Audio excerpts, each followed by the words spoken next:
real quick for everyone out there, Friuli Venezia Giulia is this very magical region just north of Venice at the top of the Adriatic. So it's the northernmost sandy beaches of the Adriatic, below Austria. You're listening to the Vint Podcast, bringing you expert interviews, alternative market insights, and exclusive access to the world of wine and spirits investing. Enjoy the show. Hey everyone, welcome back to another episode of the Vint Podcast. My name is Brady, joined once again in the studio with Billy Galanko, back from his European travels, and some big news to share. Yeah. I had to leave wine in the airport. No, that is true. That's but right, no, no. My partner and I, May and I, got engaged in Paris right when we landed. So yeah, it was not right when we landed, but very soon after. Right on the tarmac. Yeah, no, it was the day after. She had kind of helped select the ring and kind of directed that she would like some photos from the event. So I was trying to figure out how to get photos, and I was able to line up a photographer in a garden and in a morning in Paris, and then it worked really well. Although I will say the photographer was like, "Oh, don't worry, I'm very sly. I'm gonna you'll walk in and I'll be like, oh, are you here to tour the garden? And then we'll walk around and then I'll ask if we can take some photos." And then so we just walked up, and he immediately was just like, "Hello, my name is this is this." And then we just started walking together, and I was like, "Oh, hi, nice to meet you." And then we walked 30 feet, and he was started trying to give us some history of the building that we were next to. It's called a hotel. It's kind of like a chateau thing by the river. And then he was like, "Oh, do you mind if we take some photos of you guys by this, just for the park? We're just doing photos for the park." But then he was just like, "All right, now put your hands together. Now stand closer. Now you hug each other." I was like, "Dude, this is clearly not what you would want for just a random hotel thing." So that was kind of funny. But he had this whole plan eventually where we'd stand back to back, and they would point at something that she was looking at, and then when she turned around, I would be on one knee. So that was that worked out well. She was surprised. She liked the ring. She really wanted a green sapphire, which I didn't know this existed, but we got one, and yeah, it worked out really well. Nice. I like that. Awesome. Well, congrats, and maybe I'm sure you'll be getting a ton of mail. We'll put the link to your wedding registry when that's available in the show notes, so that our listeners can chip in and supply you. But yeah, it's awesome. Tell first a little bit, what other travels did you do while you were away? Yeah, so that was that day we had a celebratory. We went to a bunch of natural wine bars or wine restaurants, which was actually interesting. I thought a lot about our conversations with different guests while we were there, because some of them were what we said, where old world kind of meets this natural wine movement, where it's wines that have been made in a natural style or a lower intervention style for really long time were served. So we went to a really cool place for lunch called Parcells. We had a bunch of grower champagne around, and there was another wine.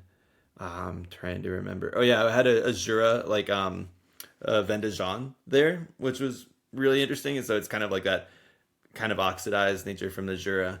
So that was cool. Yeah, we went to a natural wine bar actually that evening, and then a meal too, and then basically headed out to Provence. Provence was cool. It's much more mountainous than I expected. There are vines everywhere, which is really cool because they're kind of growing these GSM kind of white wine or red wines, along with Grenache, Syrah, Mourvedre, and a bunch of other local reds, along with the white wines. So that was really interesting. It was much more than just Provence, or not Provence, but Provençal rosé. I went to the two highlights wine-wise. I mentioned, if anybody follows my Unsung Vines Instagram, that they were from Kermit Lynch's On the Wine Route. He has this famous book. It was written in the 80s. And I remember reading it, and he was he raved about these wines in Provence. And I was like, oh, I didn't know there were anything there. One was Domaine Tempier, which makes, it's in Bandol, and it makes 100% Mourvedre wines. I'm 99%. Yeah, Mourvedre. Wow, I don't know why I hesitated there. I actually have a photo. But anyway, so we went there and we tasted. That was cool. I think after the pandemic, they've kind of wound their tasting experience down. So you basically just went into this small house in the middle of the vineyards and you do a couple quick tastings and get bottles and go. And then in Cassis, which is like this little seaside village that's surrounded by mountains, gorgeous area. He also wrote about this like, vineyard that was like on these cliffs. And he like raved about it. I was like, where is that? And then Raj Parr mentioned on our podcast, he's like, oh, if you go, you have to see this. It's the most beautiful. And then I put two and two together after our call that was the same place that was in the book. And it really lived up to the hype. It was gorgeous, the whole area. And I went and tasted there. Similar experience. They had a more built out tasting room. I tasted alongside this nice Korean couple. It was kind of interesting because the couple, clearly the boyfriend's English was better than the girlfriend's English, and the lady's obviously speaking to us in accented French. And I was asking all these random wine questions, and I realized I should probably just wait until they leave, because I'm like asking obscure wine questions. And like, these guys, their English was really good, but clearly you're not going to be versed in like wine English. Also like, sure. So like, I felt bad for them because I would ask questions and they just were clearly like, can we just get some wine and leave, please? I don't want to hear this guy. So that was yet another use case for Duolingo for wine. Yet another use case of this app that I'm trying to come up with. But that was awesome, and I tasted a ton of Cassis Blanc, which Cassis is like a really small. So Bandol in Provence is like, it's not exclusively, but it's a heavily red wine region, and then Cassis is like basically, it's not 100%, but it's basically, it might be 100% white wines, and then the rest of Provence is obviously known for rosé along with the other ones. So these two are like the specialties of the region, which is why I sought them out. But unfortunately, on the way back at the airport. We got there just under 90 minutes before our flight. I had already checked in. They said check in 90 minutes before the flight. I did. I thought you would be able to print out the bag tag when we got there. We were flying a discount airline, and no, you cannot print out the bag tag. So I just left the bottles on the ground next to a trash can.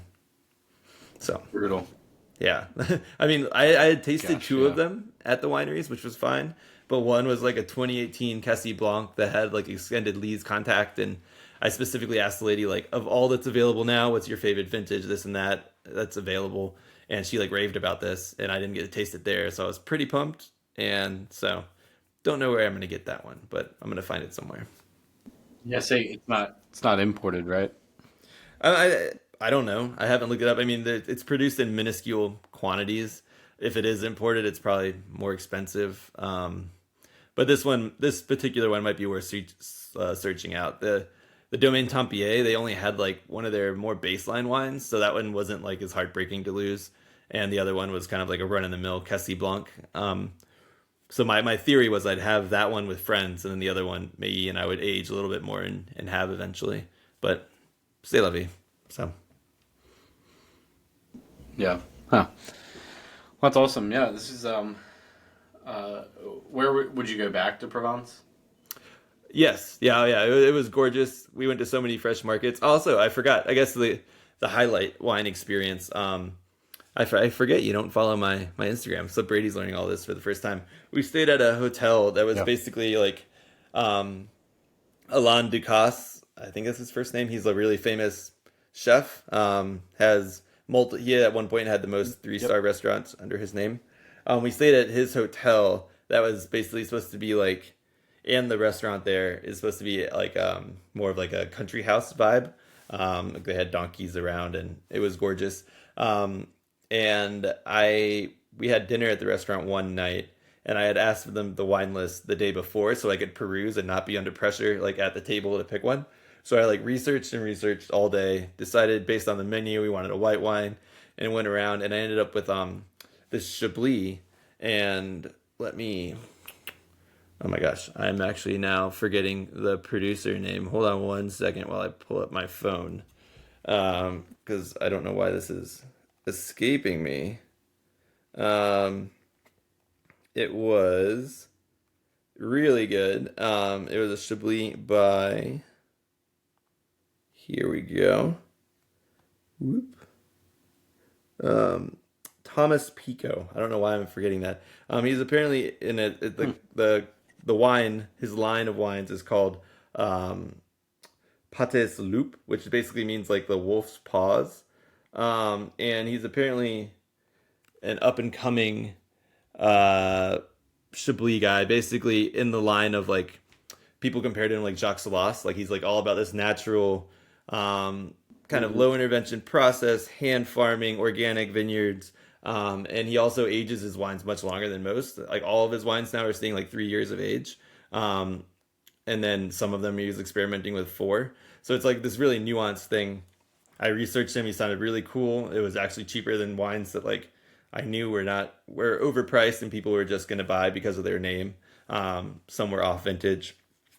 And then I was validated. Number one, the wine was amazing. It felt like it had seen more new oak or new oak. I don't think it had it any. It was just really full bodied, complex mineral, and it was full bodied in a way that like Chablis can be. It was from 2018, so a warmer year, so it was a bit rounder with this like beautiful mineral salinity or acidity kind of core.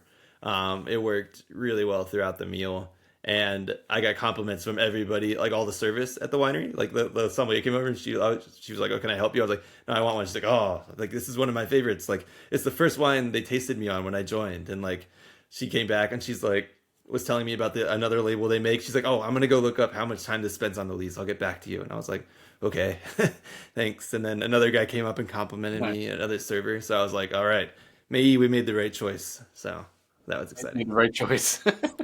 Yeah. I mean, because they clearly had names that were like very.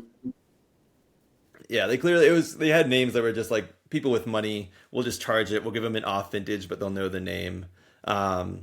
While we were there, a helicopter did land on the property from people coming in just for lunch from Monaco. And we were like, oh, I guess that's they get their little country experience and fly back to their hotel or yacht. So that was kind of funny, but yeah, it was great. Yeah. That's cool. Well, sounds awesome. I mean, hopefully, we didn't get to, when we were in France last year, didn't get to get down that way. But it's definitely that's the next stop on our journeys too. So it's good to hear it was worthwhile. Yeah. Do you want to get into our guests today? I'm excited. Yeah. No, So one day we were offline and Brady was like, I think if I had my bucket list guest, like my one person, it would be Bobby Stuckey. And he is this famous sommelier and Brady can talk about it. So I immediately emailed and he's super cool and his team's super cool. And they got back to us and agreed to come on. So yeah, we have Bobby Stuckey. Do you want to give him a little intro and then I'll wax about Friuli and Slovenian wines for a second? Yeah, of course. Yeah, Bobby is a Master Sommelier. He's the head of the Frasca Food and Wine Group, Frasca Hospitality Group. I believe they call it Frasca Food and Wine. They have properties in Denver and Boulder, Colorado. Their flagship property being Frasca, which is a high-end special occasion restaurant. And Bobby, I think, is pretty, he's known for a lot of things, mainly his commitment to hospitality and service across his career, as he still works the floor at Frasca, which he talks a little bit about. And so I think he, in terms of his writing and speaking and different engagements that he's gotten into outside of, the wine industry, talks a lot about this idea of like hospitality and service and trying to build sustainability into the industry so that the restaurant industry becomes something that people can commit to for a 40-year career, right? A lot of folks either feel like they can't progress up and make it a sustainable career as they, get into later stages of life, or they just burn out. And I think that he has a lot of good things to say on this podcast about that, especially in the first part. His properties and himself have won multiple James Beard awards from the Wine Enthusiast. I think 2019 was their most recent James Beard Award for service at Frasca. And so, yeah, it was a pleasure having him on to talk about, the restaurant industry and wine and hospitality. And then Billy also got to get in some good questions, which was a little bit outside of my knowledge, but about his region, Bobby's region of choice, Friuli, and some of the, the great diversity in terms of wine varieties, style of winemaking, geographical and kind of like political diversity of the region. And so, yeah, I'll cover a lot of great topics that I think whether you're a food person, whether you're kind of love high-end dining and restaurants and service, or you're kind of a wine geek, you will take a lot from this interview. Yep. It's fun to be able to talk to somebody about Friuli wines and some of these obscure varieties. At my old winery, I briefly mentioned on the podcast, but it was run by like an Italian family, so they had random like wines that are old Italian wines from obscure kind of regions. So once I was in there looking through their shelves in the discount rack, and there was like a Schippatino from this area, like Friuli, and I have a bad habit of like anytime I see a wine and it's a grape I don't recognize, I buy it and try it, and that wine was amazing. So I went back and got the same producer's wine that was a Merlot that was also amazing. And I just kind of went down the Friuli rabbit hole, and Maggie and I went to, if the listeners might remember, Slovenia and Friuli last year, and tasted a bunch of these obscure wines. I have a Pignolo in my fridge right now from Radicon. So it was really cool to kind of be able to dive in with him, and to hear that, people are, like, due to ambassadors like him, people are kind of catching on to these wines and really starting to appreciate them for what they are beyond just the skin contact and some of the other things that the region's known for. So it was a great conversation, and it was fun to see Brady's face light up when he's on the call.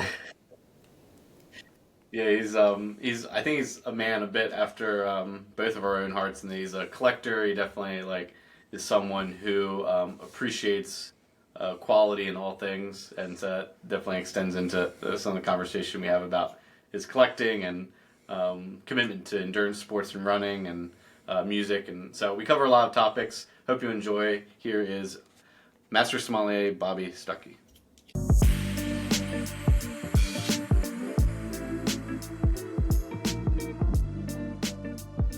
Hey, Bobby, thanks for joining us. We're thrilled to have you. Thank you so much for having me, Brady and Billy. Thanks for having me on. Yeah, this is great. I mean, we get to talk with folks across the industry, producers, critics, winemakers, and kind of regional experts as well, folks in business. And it's pretty rare that we get to talk to someone who's kind of ingrained in the hospitality industry, the restaurant business, and who's given so much to that side of the industry. I think it's often overlooked in some of these conversations. So appreciate to have you on. Certainly the voice of that industry, it seems like, over the last 3 or 4 years, especially through COVID. Well, thanks for having me on. Can't wait to catch up. Yeah, why don't we start? I mean, I don't want to go too deep because people obviously can find some of like your background and stuff elsewhere, and can kind of read up on that. But why don't you give us some sort of starting wherever it makes most sense for your story to start, and tell our listeners just how you came into the industry and how you kind of moved into working on the kinds of things you're spending most time on today. Yeah, well, I think to start really at the beginning, first of all, I have to say I'm so lucky that the hospitality or the restaurant industry found me, or I found it, or however you want to figure that out. This August will be 40 years of me bussing tables. I started as a bus person in August of 1983. So if you do that simple math, that's 40 years, and I will be bussing tables this August. So not a lot has changed, but a lot has changed. So that's really how it started. And for me, as a kid, or now as a grown adult, being able to look back on that, I was a kid who was very motivated to be good at school, but I wasn't very good at school. I am of that generation. I was born in 1969, so I'm in my mid-50s. I was in Arizona. They were kind of maybe, I didn't get diagnosed as being dyslexic until my freshman year in college. So here I was in 7th and 8th, and during high school trying my hardest, and I was really struggling academically. And this goes out to anybody who's a young person struggling to find their place. Whenever you find something that positively gives you positive reinforcement, it can be a great positive snowball. And I remember finding bussing tables, and it was something that I liked. And I got positive reinforcement. And it just, one thing led to another. I remember the first night I got to expedite as a teenager. It was I just felt so good that there was something that I was able to get positive reinforcement from. It's almost like I feel like there's been this culture for a long time and probably still persists in a lot of places where like you graduate from service or you graduate from the floor in some way in the restaurant industry and kind of have run counter to that in that you're obviously at the top of your game in a lot of ways and still kind of committing night after night to refining that. What can you speak to that at all? Do you see that as sort of a sentiment in the industry, and how did you? Well, like, what made you kind of stick in? Brady, that's a great question. I don't think it's, it's interesting. I think people look at me as a little awkward because I'm still so engaged in being on the floor, and so many people roll their eyes and are like, "How can this still be going on?" I mean, it just happened last night. I was taking care of a table, and they're like, "I can't believe you're still here doing this." And that's always a head scratcher for me. I love doing it, so it's easy for me. But I also understand in our industry, it might be tough for people to continue for a myriad of reasons. A, if you're going to be in hospitality, in restaurants, working in evenings, it's not a fair deck of cards. If I was an emergency room surgeon and I had to work at night, which all emergency room surgeons do, and they can do it for their whole career, there's not as much friction. You don't have family members upset. You don't have your girlfriend or wife or boyfriend or college roommate upset. And the thing about the restaurant industry is someone will have problems with your career choice, or many. And that's hard on people. So then people artificially think the industry is harder than it really is.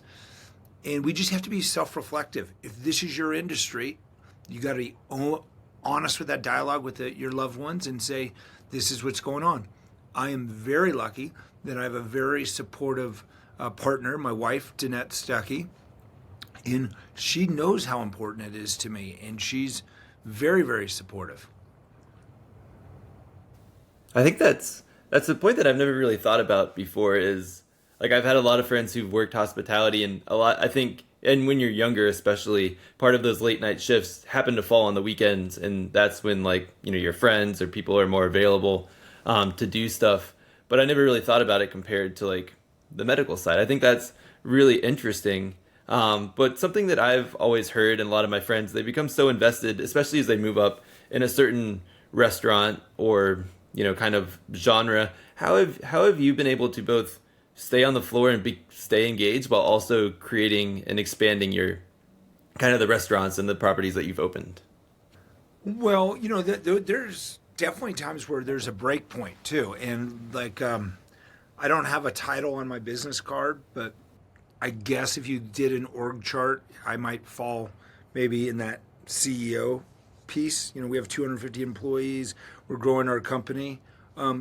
I just as much as I have a very, very supportive partner, my life partner, I also have a very, very supportive partnership from Lachlan and Peter, my two business partners, but also our director team, Aaron Palmer, Alicia, Jody, Carlin, Eduardo.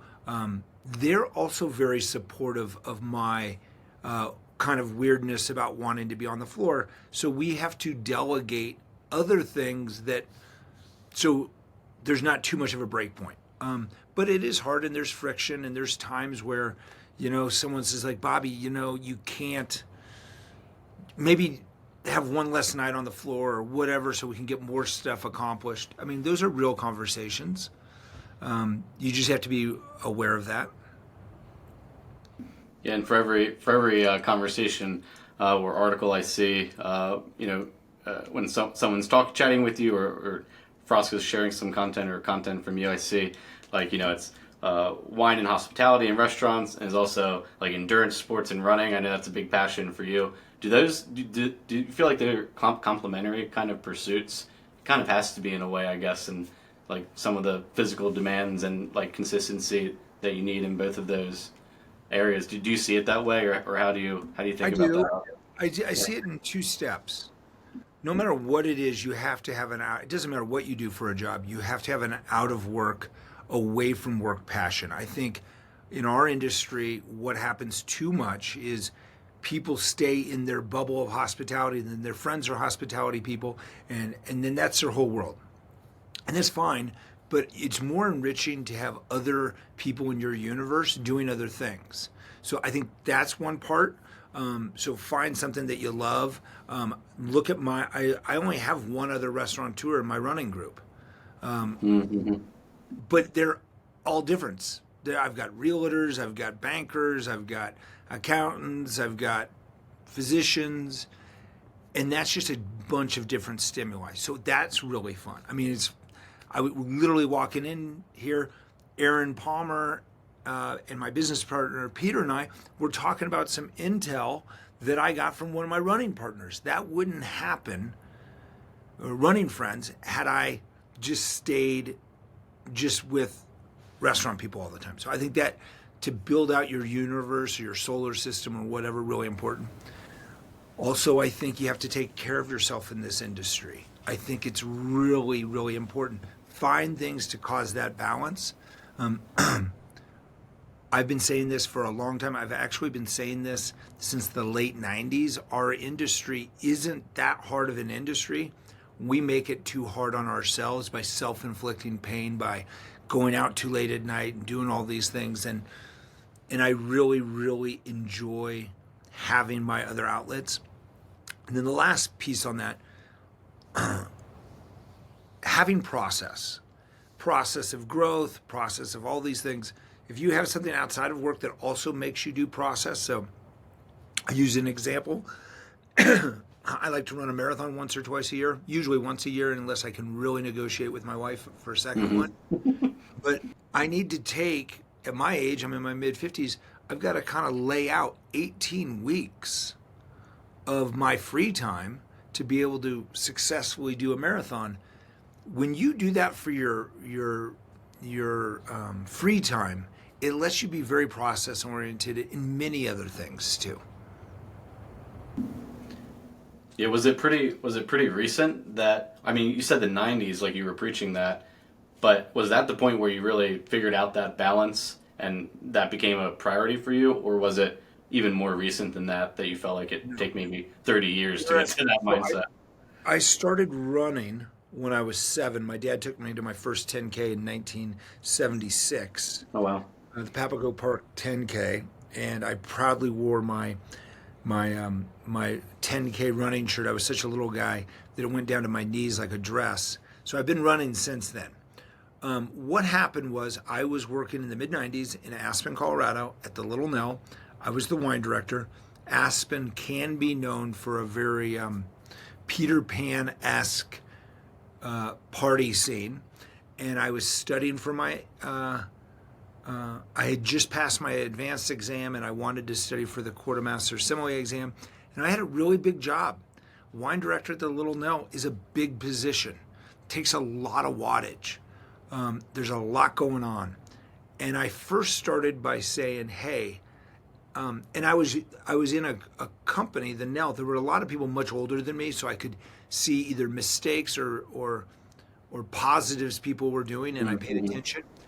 And it was right during the time period when every journalist was writing about Marco Pierre White being a party boy chef and all this. And I said, what I first did was late 98, early 99, I said, I'm only going to go out after work on Saturdays when I don't work on Sundays. Like if I didn't have work the next day. That was my first step. And then all of a sudden I started feeling more like the job was easier all of a sudden. And then I just, by mid-1999, I just said, I'm just not going out after work. And that's not to say I'm a prude and I don't drink wine or drink beer or margarita or whatever, but you don't see me going out to a bar after work or ever, ever.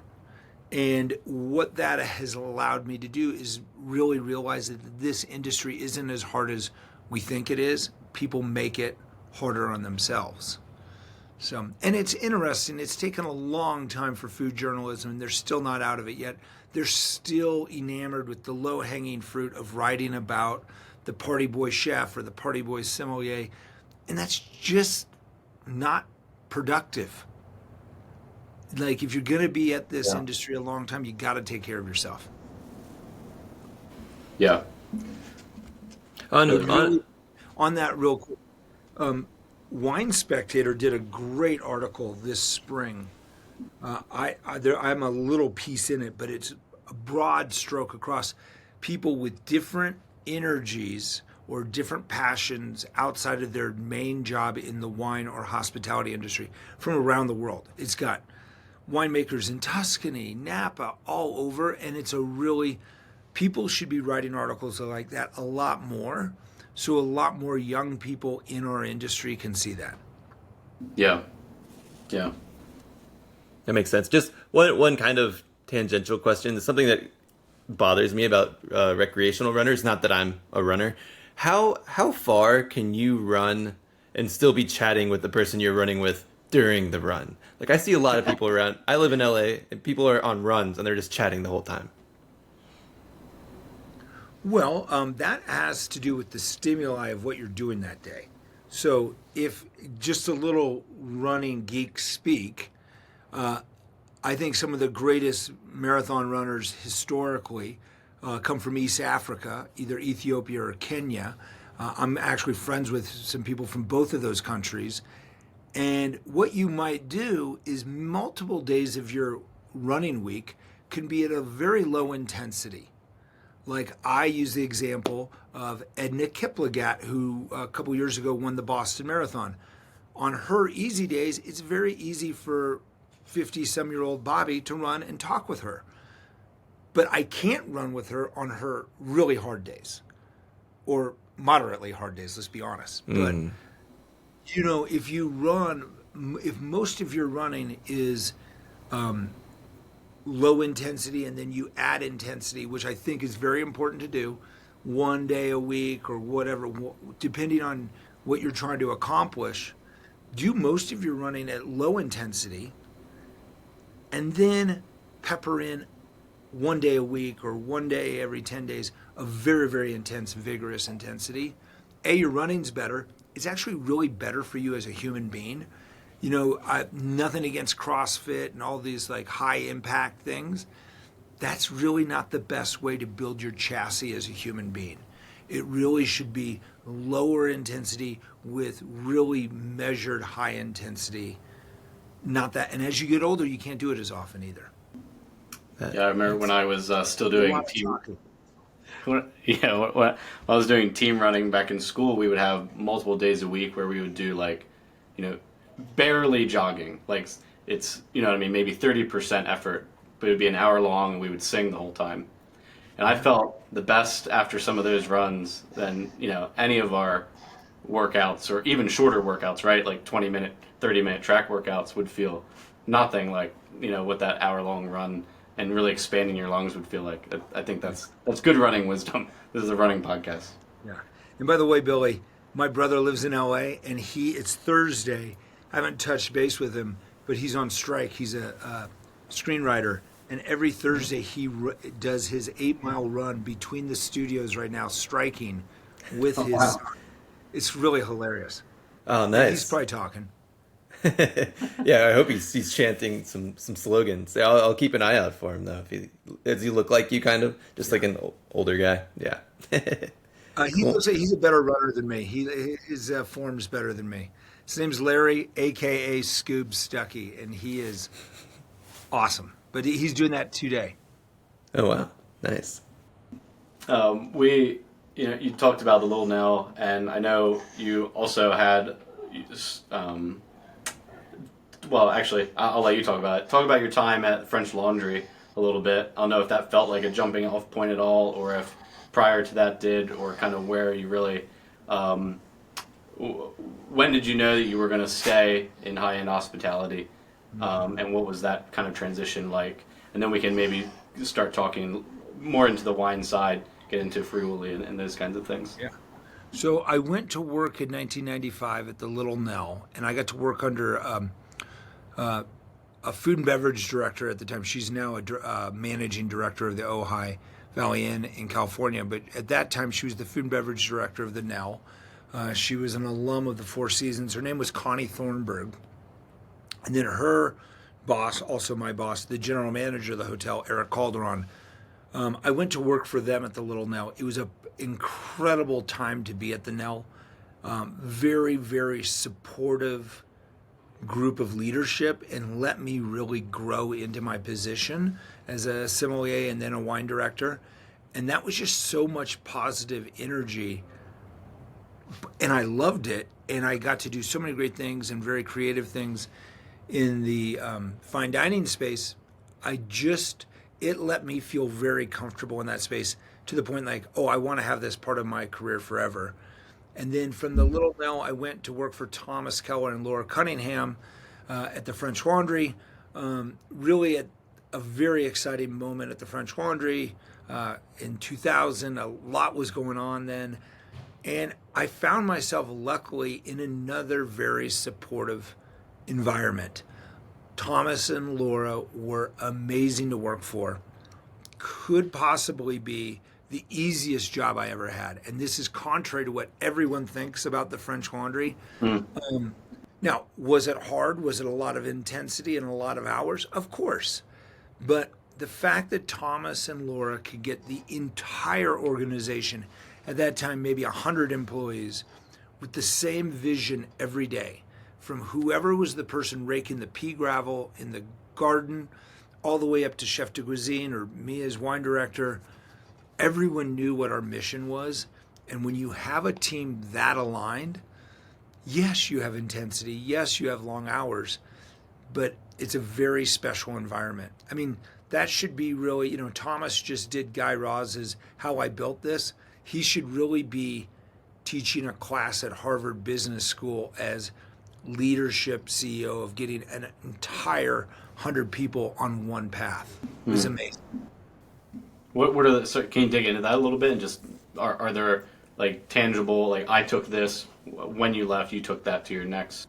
Yeah, I've tried to steal a lot of those, or not steal. I've tried to use a lot of what I saw. I think he's 1 in a million. I mean, or 1 in a billion.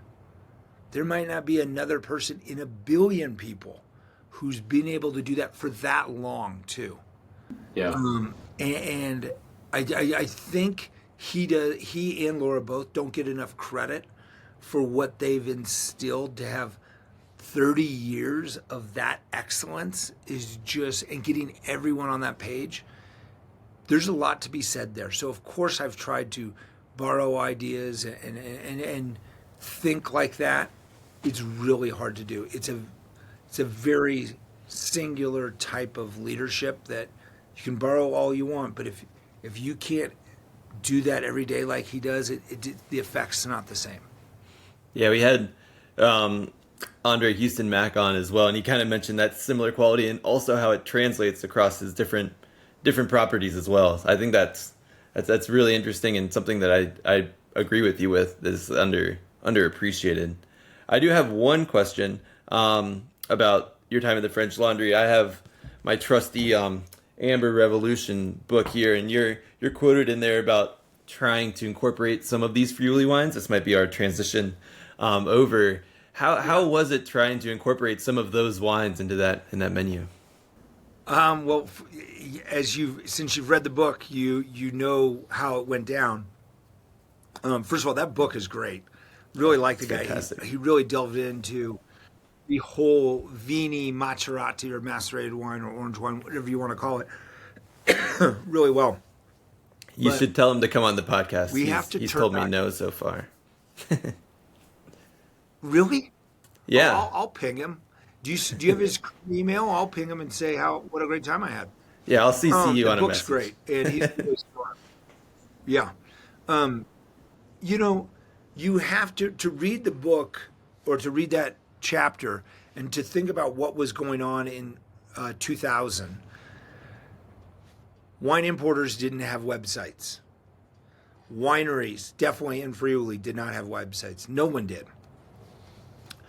So it was very hard to get information. And I was already into Italian wines, already into Friuli. I had fallen in love with Grosvenor when I worked at the Little Nell before they were macerated.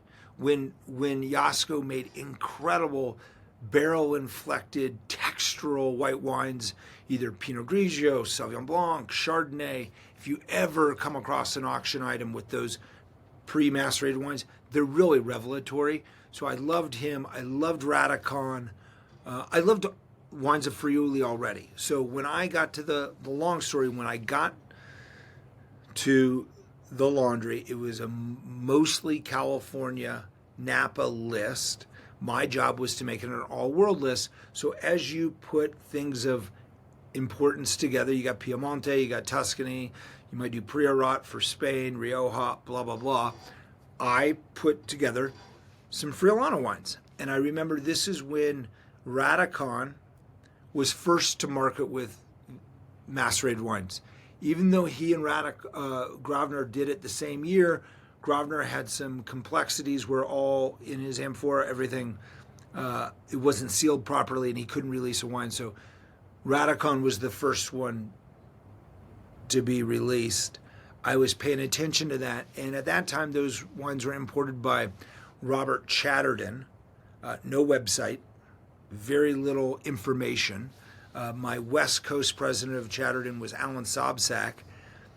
And I remember pouring that first Radicon and everyone was like, what the? I mean, no one had seen an orange wine. Nobody. And it was hard to get information, and I was already a Friulano geek. The great thing about Napa at that time, two people were into those wines. John Consgard, from Consgard, he was at that time the consulting winemaker enologist for Luna, and he was making a partially macerated PG before anyone was thinking about that. And his business partner in that was a guy named George Varr. And they were my only two people I got to talk to about those wines that understood Friuli Venezia Giulia. George Varr, rest in peace. A lot of the Ribolla or Schiapettino you see in Napa currently today are cuttings that he had brought over. He used to go over every December to celebrate I think it was his birthday, in Friuli with Serena from Ronco de Nemetz, and he was good friends with Stanko Radicon that we've lost. But those were the only two people I could really talk to in the country that I knew that were into those wines, and it was a great dialogue. And they captured that in Amber Revolution a little bit, but I can't tell you how wild that was. It was like out of a different world. Now you see people, there's orange wine stacked anywhere now in the world. What is your perspective on I guess there's two sides of my question here. One is, it's nice that it's gaining some traction and some of these wines are getting more of the, I guess, prestige and appreciation that they should. But at the same time, there are some that are just, lightly macerated out there, kind of just plunk, to use a better word, that are just kind of masquerading as orange wine. Do you think it's better that the category as a whole is kind of being recognized? Or do you think that, maybe it's losing a bit of its shine because of some of the lesser quality examples? Well, I think it's a 2-point question. First, doesn't matter what style of winemaking you're making, oaken flacked, stainless steel, champagne, whatever. If you don't do a good job, you don't do a good job, period. And our job as wine people is to understand when something isn't good. Like, we didn't give hall passes in the early 2000s if a California producer over-oaked their Chardonnay. We had no problem saying, oh, I'm not going to say a producer, but that producer's over-oaked. We would never have a problem. It was never that visceral if someone didn't do a good job. The problem is with, I don't want to put it under the umbrella of natural wine or vini macerati or whatever you want to say, is our job is still to taste wine and make sure it's not flawed, that it's okay. A flaw could be over-oaked. A flaw could be residual sugar when it shouldn't have residual sugar. A flaw could be not clean, whatever it is. Or with Vini Macerati, not done well. The one thing that should be even more critical, and as young wine tasters or old wine tasters like myself really paying attention, is making macerated wine is hard to make it great. So maybe there should only be there should be no hall passes, and we should only exalt the really great ones, because it's really hard to do. And I'm always fascinated with people who try to pivot and do that because of a trend. They don't realize how long Stanko and then his son Sasha, how long Jasko and his family and these producers, the Benza family at Castellata, they were doing this 2 decades before the trend hit, right?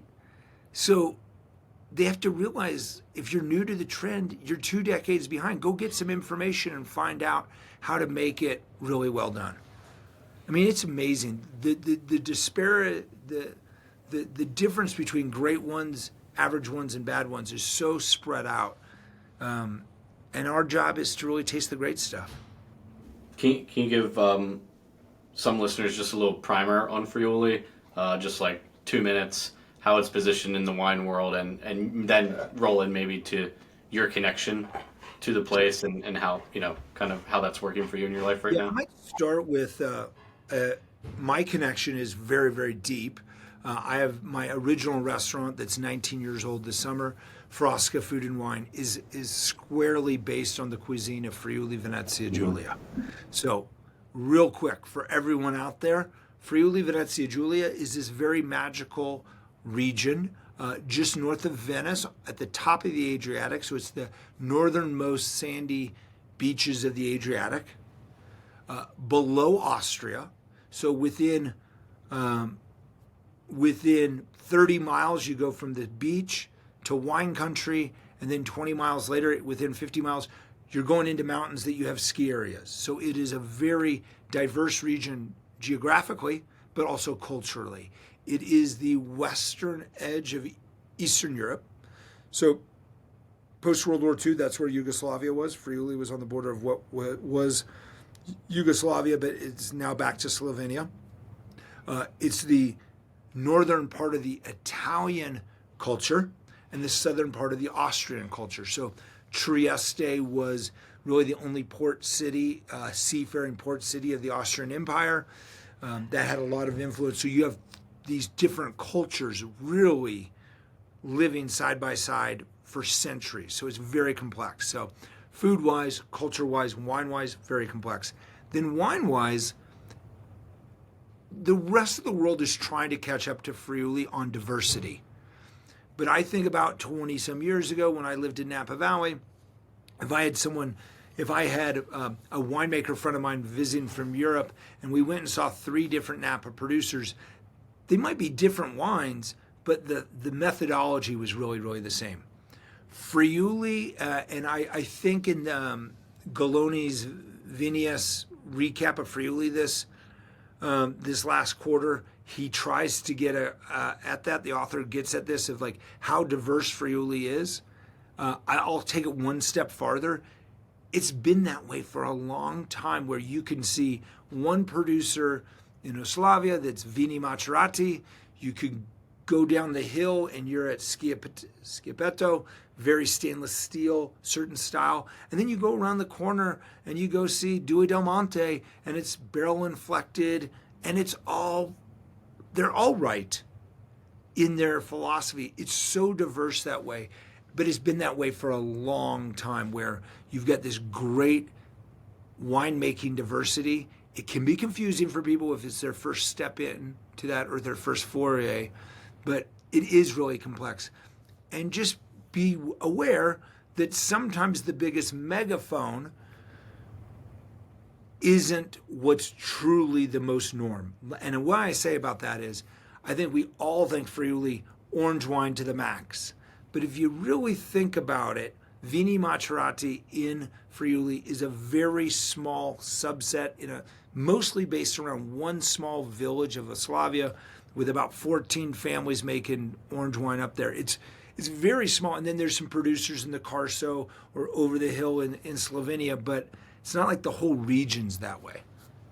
Yeah, Brady, you can hop in here too in a second. But on that front, I had the pleasure of going last year. We stayed just literally across the border in Slovenia, and then we drove down to Venice, and that was something that I had been aware of the skin contact wines, but I had not experienced a lot of all of the other styles at once, and I didn't realize how I guess complex and unique they were. Why do you think that out of all of the regions, and like with the immense success of Prosecco just next door, that some of these wines, especially some of like the really vibrant mineral driven whites or even some of the really interesting reds, haven't really made it over and weren't really, I guess, appreciated as much? Was it more of like folks there trying to plant things that people knew for export purposes, or things like Schipettino and Refosco that are coming back on the red side, and Friulano and Ribolla in terms of a white style? How come you think these aren't as big as they are well appreciated yet? That's a great question, Billy. Let me tell you first, it's funny, next week in Aspen, Carlin Carr and I have a two-part seminar based squarely on this, based on the misconfusion of, I think Friuli is interesting because for over 250 years, Chardonnay, Sauvignon Blanc, Cabernet Franc, Merlot has been a very historical piece of them there. And it's hard for young sommeliers, it's hard for wine journalists. We get it all wrong. They think because those varietals are not indigenous, people think they were planted for commercial reasons. That is absolutely not the truth. A lot of the indigenous varietals were really hard for farmers to work with 250 years ago. And so we're having a resurgence of, as you said, Schipettino, which is amazing, or Refosco, and a little bit of Pignolo, and Ribolla. But Ribolla really is great only on certain very steep sites or made in a crisp sparkling wine style. Ribolla is good in Oslavia for macerated, but it's not a Vindigard varietal, the rest of Friuli. Chardonnay, Sauvignon Blanc, Cabernet Franc is what I don't want to call it international versus indigenous. I think what we should call it is historical greater than indigenous. There is this historical precedent of these, what people like to refer to as Frenchy varietals. They've been there as long as Napoleon came over, and they're really about the place there. And they're so historical for some of these winemakers, and that makes it really hard for sommeliers around the world that don't have that context and don't understand that. They really think it's a reaction to be marketing, and that is so far from the truth. There's a great email exchange that Carlin and I have had with Christian Patat, who is kind of like the Giulio Gambelli of white wine in Friuli. He's Miani's only consultant he's used for almost 30 years. And he's like, look, wine, grapes have been part of trade, economic trade, and movement for thousands of years. The same monks that focused on Chardonnay and Pinot Noir and Burgundy, if you look at their monasteries across Europe, they were taking things back and forth all the time. So there's really very few truly indigenous wines, but we love talking indigenous. We love that buzzword. But look, these international varietals have been there for so long, and we just don't know how to articulate. We haven't done enough research. We're not well read enough on it. So I really think we should call it historical, greater than indigenous. I'm so happy you're having a session. I wish I could come to that, because like when we were, I'd done some reading ahead of time too, and I didn't realize how early, and I'd known the Napoleonic kind of trend of things, and how much France had an influence on that area, and like the fact that there were like Merlot vines and others that were there for so long, it was kind of validating for me, because I had worked at a small producer here, and their family had imported Italian wines for a while, and I had a Merlot from the area, like from Friuli, and I was like, this is amazing. Like, who knew they just started making this? And then I read about it, and I think to your point, over that length of time, the vines can really acclimate to the terroir and kind of evolve over time. And it really is their own kind of expression too. It's not like they're trying to make like a Bordeaux Merlot or they're trying to make like a Napa Merlot. It's like their own actual thing as well. Yeah. And one follow-up on that that's very interesting, because if my wife listens to this podcast, she'll kill me. Half the world says Napoleon brought it. There was also a lore. Danette really likes this story better, and so I just got to say it. Historically, it lines up about the same time.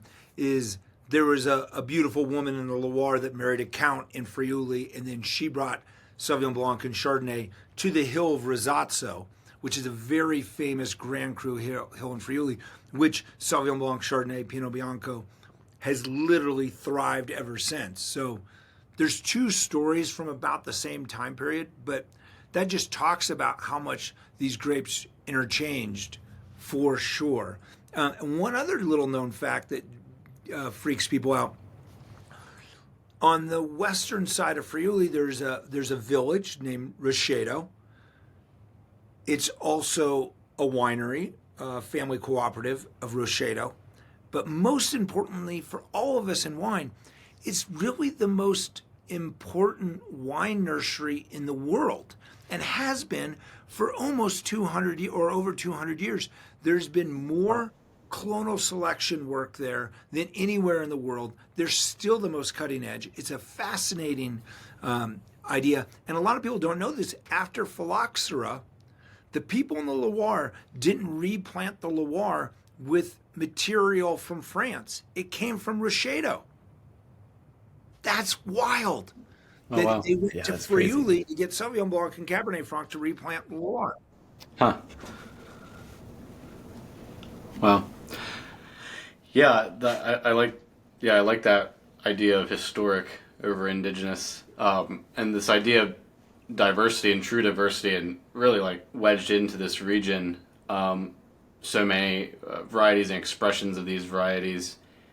Thinking about how food and culture plays a role, what role has food from that region and dishes from that region that you've brought and been able to introduce at Frasca? How has that helped to tell the story of these wines? And what's the relationship between food and wine? I want to hear maybe the perspective as you've brought that to the States here in your projects. You know, it's really helpful for us. There's a lot of traditional dishes that we can connect with wine at different parts of the meal that really feel so good and so authentic, and it tells the story of Friuli so well. And I'll start right at we have 3 pages to the menu.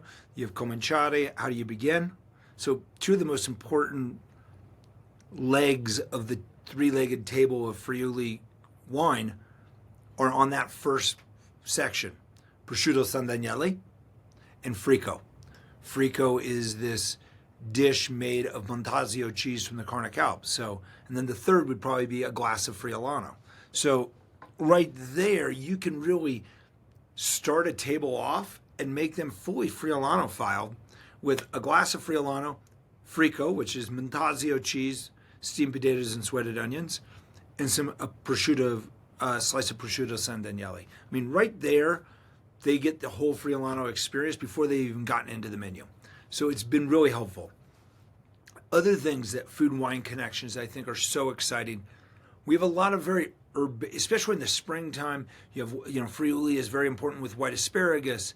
There's that herb called sclopite, and making sclopite in a risotto or things like that, very herbaceous, and then connecting it to maybe Friulano Sauvignon Blanc or maybe a more fuller bodied glass of Friulano really connects with people.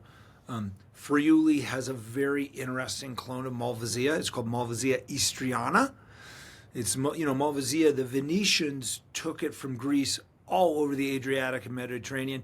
Be really frank, it freaking sucks everywhere. I'm sorry. But it really got amazing on the Eastern Peninsula in the Ponca soil. Ponca is the soil that came out of the Adriatic. And when you taste Malvasia istriana with pesce crudo, because we have a big raw fish culture, or with a seafood risotto, it is just, boom, really takes you there. And then any of those rustic reds like Rofosco or Pignolo, or more the high-toned reds like Schiapettino, those work really well with some of our roast meat sections or Ferrarona or game birds and things like that. So we get so many opportunities when we're really focused to tell the story of the table of Friuli Venezia Giulia. That's awesome. Yeah, I love hearing how those two things come together to like you said, transport people to that place. We were in Denver as a team. Our company was the end of last year. It was whatever July, it was. I think. But we actually got to go to Sunday Vinyl. July last year, almost a year. We got to go to Sunday Vinyl and we drank some wine there. So you have these other projects as well. As singular thread through all of your different projects in terms of what you want to bring to the diner and where you want to transport them to, or how do some of your other restaurants differ in that way? Yes, Frasca is very Friulano filed. Right next door, Pizzeria Alberico is squarely rooted in the cuisine of pizzas of Naples. Tavernetta is a more broad swath of all of Italy. And then Sunday Vinyl is just really great food that goes great with the whole world of wine. So I always think of it as like great wine food. Clara, who's the lead sommelier there, is just so infectious. It's great. Yeah, and the speaker setup was awesome. It was a good vibe in there. That was Yeah. was that you? Was that your inspiration, or where did? Yeah, I do like vinyl and I like audio, but it really was an expensive move, not just to put it in there, but then to have my wife see it and go, hey, why do we not have that at home?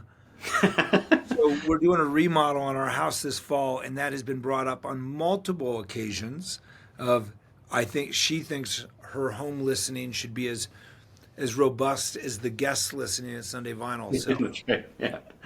Do you someone mentioned, or I heard somewhere, are you a former or still a punk rocker, or kind of what's your taste in music? I'm an omnivore of music. I love all music. It could be as crazy as Ethiopian funk from the 70s, to jazz, to blues, to rock and roll. But I will always, if I look at the breadth of all the music that has touched me for so long in my life, I still remember the first time I opened the original Clash album. For me, it was over 40 years ago. I still remember sitting on my parents had Murphy beds for my brother and I, and we had like a split room, and I was sitting on there, and I went to my brother's scoop. I'm like, come in here, you got to listen to this.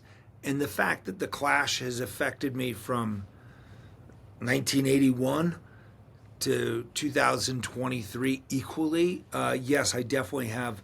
I love punk rock. I love certain genres of punk rock, not all punk rock, but certain genres of punk I really, really enjoy.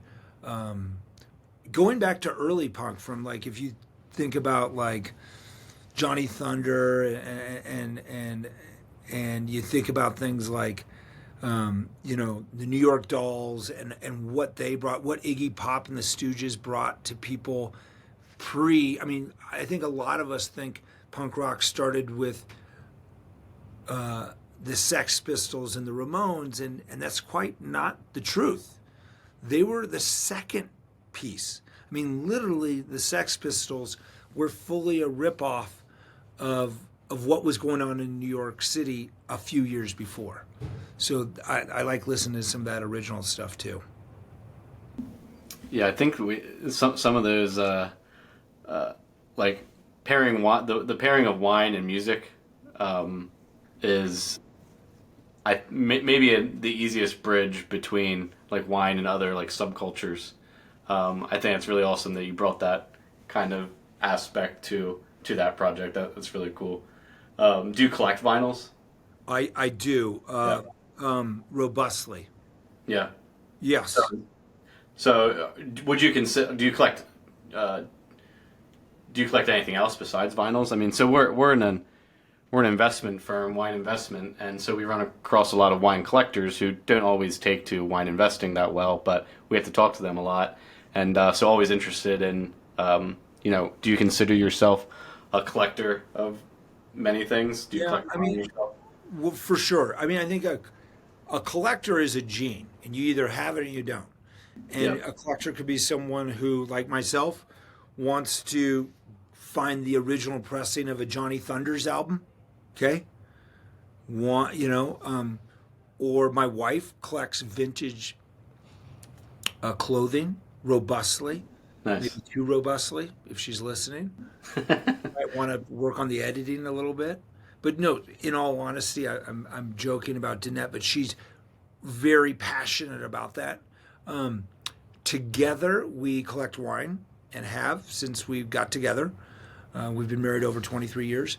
We also collect vinyl together. We also collect, not huge, but we're into it, first generation living artist ledger paper art. So ledger paper, first generation meaning indigenous people, Native Americans. There is a form of art that was very big in the late 1880s. Called ledger paper, and that was when first generation people were put onto reservations, and there was a trading post with ledger paper. They would use that in the schools when they were learning, and people started. It was like the original graffiti, and it's really can be political. It can be fascinating, and we've collected. What we like to do now is collect living first generation artists, either from the Sioux Nation or wherever, that are doing modern takes of ledger work.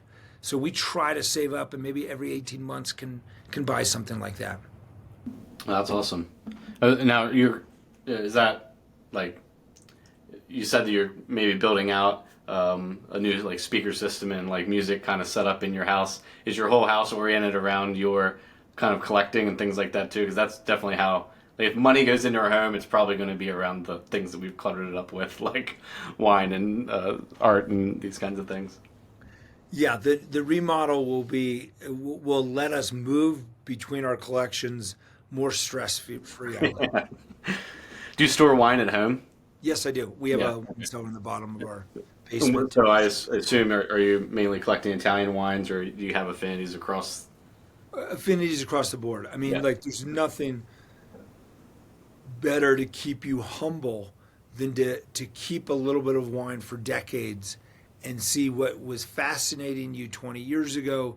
Is it still delicious? When it is, how exciting that is.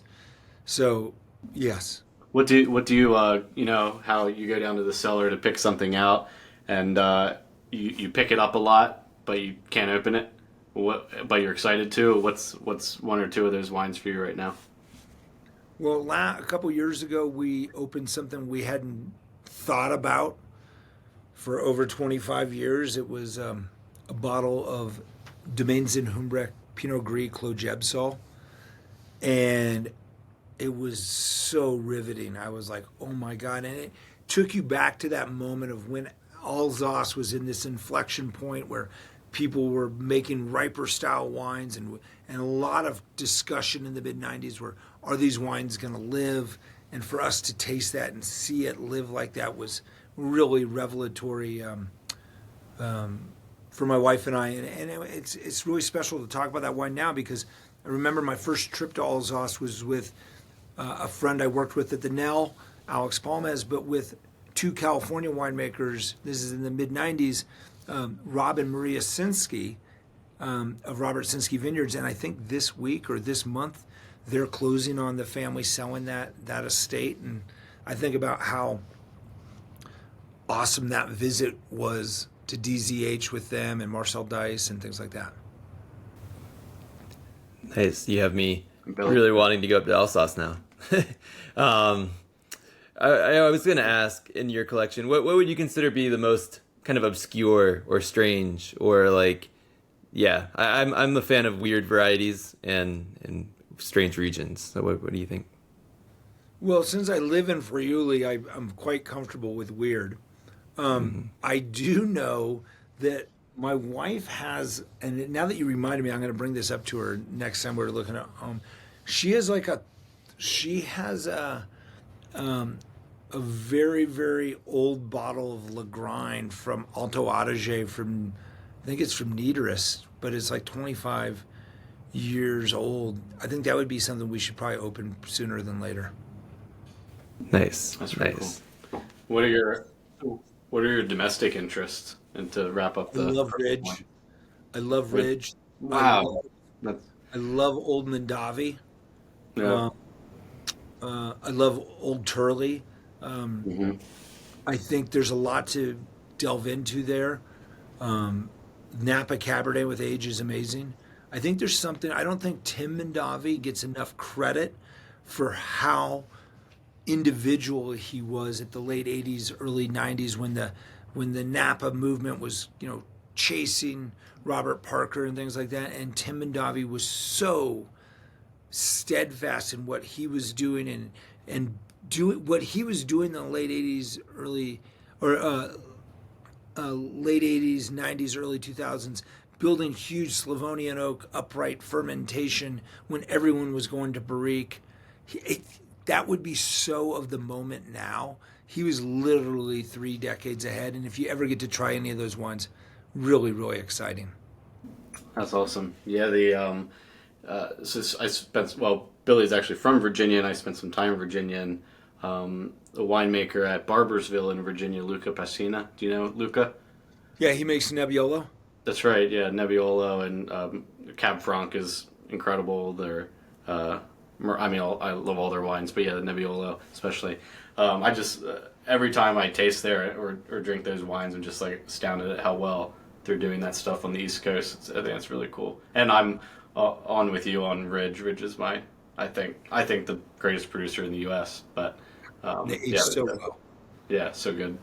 Well, very good, Bobby. This has been awesome. I think we covered a lot of territory. I don't know, Billy, do you have anything else? No, I'm just really happy you brought up Malvasia Istriana. We've actually showed so many friends here that they come to our house with bottles, and I make sure that it's Malvasia Istriana and not just all Malvasia, and I make it clear that they might not like all the other ones because they like the acid and some of the minerality. So I'm just happy you brought that one up because it's a big fan of mine, or I'm a big fan of it. Fantastic. One thing I might want to bring up that we was on the Q&A, and maybe you can edit this in, was on your call sheet, is the effects of what was Yugoslavia, now Slovenia, what's going on there. I think it's really important to talk about is, look, the terroir in the Brda, which is the Slovenian Kolio, one of the great regions of Friuli, overlaps into Slovenia. It's called Brda. Incredible deposits of Ponca soil there. Watch how great these wines are becoming over there in Slovenia, and it's a geopolitical, historical deal. Look, communism is not great for world-class winemaking. It's just a fact of life. You can't have great winemaking in a communist country, and these guys and gals were stuck in that for so long. And now, with each year that you go over there, it's just fascinating. I was just at the Brda tasting called Brda and Friends, where it's a Brda producer with someone outside of Brda. They could be from Italy, they could be from Romania, they could be from Croatia, wherever. They could be from France. And it was that afternoon was really fascinating. There's so much good wine there, and it's just going to be, and not just in Brda. You go up into the Vipava Valley, what producers like Hidele is doing up there is, wow, so good. So there's a lot to unpack there. I'm happy you brought that up. I didn't know if we kind of moved on quickly when we were talking about the general region. But yeah, when we spent most of our time in Slovenia, and then we went down to Venice, and tasting up through the Vipava Valley, I had a sparkling wine that was grown in the Vipava Valley that was had 10 years on the lees, and it was one of the most interesting sparkling wines. But I don't think that people understood, when they made the border, it was behind the Iron Curtain. So some of these winemakers had to go through checkpoints that were like miles away to get to the other side of their vineyards, or to bring grapes from their vineyards all the way around to where like the wineries were. And of course, that's going to impact winemaking, along with the the collectivization of the property and the grapes in general. So that was only 30 years ago that they were allowed to kind of open up again. So it's really exciting. Yeah, it's fascinating. Yeah, great stuff. Well, guys, thank you so much. Oh, of course. Yeah, I hope we got to cover stuff that you're excited about. It's awesome to hear about all the ways that I think really, especially with your restaurants, introducing people to stuff that I'm sure they wouldn't come into contact with or be able to pick up off the shelves themselves. And that's really, I think, what we want to see in the wine world. I'm also my role at the company is in like investor relations, and Billy's a little bit more on the wine side, and really in terms of the way that we try and think about the way we relate to customers. I pulled a lot from your work just in terms of hospitality and kind of going above and beyond expectations, which I think is something you exemplify well. So really appreciate and glad to have you on. Thank you. I'll work on getting Simon Wolf on for you. Another great person you should have on is Carlin Carr, the wine director of our company. She is amazing. Okay. She'd be a great interview. Yeah, that'd be awesome. I think we want to do, or I'll speak for me. I want to do more hospitality, restaurants, and like on-premise wine. So we'd love to have someone great on. Awesome. Yeah, we'll make those connections. And Bobby, I hope you have a great summer, great rest of the year. Get to do some more traveling. And how often are you in Friuli? About 3 or 4 times a year. 3 or 4 times? Okay. And you have a place there, so you get to spend extended. No, but we stay with the Cirque family at La Sabita. Oh, nice. Awesome. We were able to eat there when we went, and that whole property is amazing. Yeah. Talk about good Friulian food. That's my people right there. Yeah. I mean, nice. I feel very lucky to have my great connection with Mitya and Loredana and Tanya and Sandro and Yasko. They're amazing. Will you bust tables there from your 70s on in Friuli? Oh, yeah, for sure. If they let me, I'll be all about it. Yes. Awesome. Thanks, man. We'll be in touch. We'll stay in the loop. And yeah, again, really appreciate you. Okay, thank you so much. See you, Bobby. Thank you.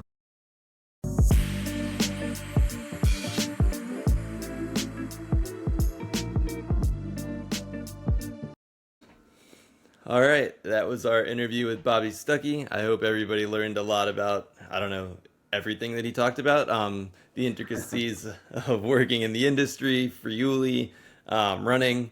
It was a great interview. It was one of my favorites, so I hope everybody enjoyed it. And we'll be back with another interview next week for you all and another episode. So cheers. To check out our current offerings and to sign up for the Vint platform, find us at www.vint.co. That's www.vint.co. For questions, comments, or feedback on the Vint podcast, please email us at support@vint.co. Vint and VV Markets are offering securities pursuant to Regulation A. Our offering circular as amended can be found on the SEC website. Past performance is no guarantee of future results. Investments such as those on the Vint platform are speculative and involve substantial risks to consider before investing. We may provide communication that may contain certain forward-looking statements that are subject to various risks and uncertainties. Information provided in any communications, including this podcast, is not legal, business, or tax advice. All prospective investors should consult a legal, tax, or business advisor concerning the subject matter of any communications and any offering.